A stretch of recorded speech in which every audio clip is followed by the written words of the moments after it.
Hello friends, ఈరోజు మన main topic మాట తప్పడు మడమ తిప్పడు ఈ రాజన్న. మరి జగన్ గారు ఎందుకు ఇలా మాట తప్పడం మడమ తిప్పడం ఈ రాజన్నకు తెలియదు. ఒక్కసారి మాట ఇచ్చాడంటే అంతే. ప్రపంచంలో తెలుగు వాళ్ళు ఎక్కడ ఉన్నా ఈ రాజన్న గురించి తెలియని వారంటూ ఎవరు ఉండరు. అలాంటి మహానాయకుడు ఈ రాజన్న. అలాంటి రాజన్న వారసుడు ఎందుకు మరి ఇలా ఊసర వెళ్ళి కూడా సిగ్గుపడేలా ఈ రంగులు మార్చడం ఏంటి?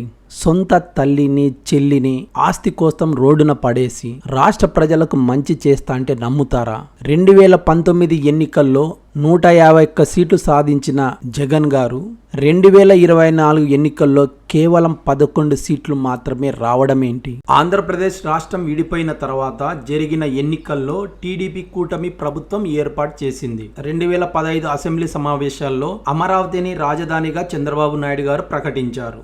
దానికి జగన్ గారు కూడా మద్దతు ప్రకటించారు. అప్పుడు జగన్మోహన్ రెడ్డి గారు ఏం మాట్లాడారో చూడండి. అధ్యక్ష, విజయవాడలో క్యాపిటల్ సిటీని పెట్టడం మనస్ఫూర్తిగా మేము ఆహ్వానిస్తున్నాం. ఎస్ కారణం ఏమిటో తెలుసా అధ్యక్ష? కారణం మన రాష్ట్రం ఇప్పటికే 13 జిల్లాల చిన్న రాష్ట్రం అయిపోయింది. 13 జిల్లాల మనస్ఫూర్తిగా ఆహ్వానిస్తున్నామని చెప్తా ఉన్నాం.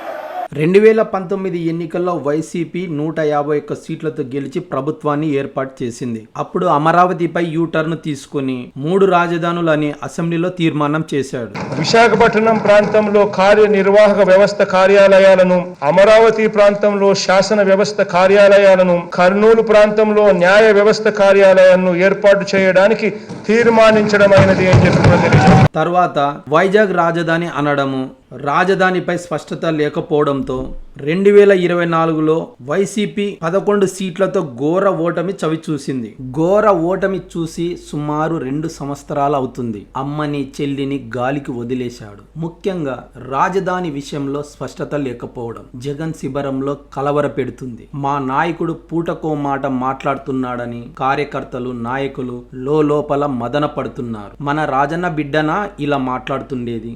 ఇలానే ఉంటే 2029 ఎన్నికల్లో కూడా ఓటమి చూడాల్సి వస్తుందేమోనని భయాందోళన ఉన్నారు. జగన్ గారు చంద్రబాబు గారి మీద కోపంతో రాజధాని విషయంలో తప్పుటడుగులు వేస్తున్నారు. ఒక నాయకుడికి కావాల్సింది ప్రజలకు స్పష్టత ఇవ్వడం. అది తప్పైనా ఒప్పైనా దానికే కట్టుబడి ఉండాలి. అంతేకాని పూటకో మాట మాట్లాడి ప్రజల ముందు ఒక జోకర్లా మారకూడదు. ఇంకా ఎలక్షన్లకు 3 సంవత్సరాలు టైం ఉంది. అంతలోపు కుటుంబాన్ని చక్కదిద్దుకోవాలి. ముఖ్యంగా రాజధాని అనేది ఆంధ్రుల కళ.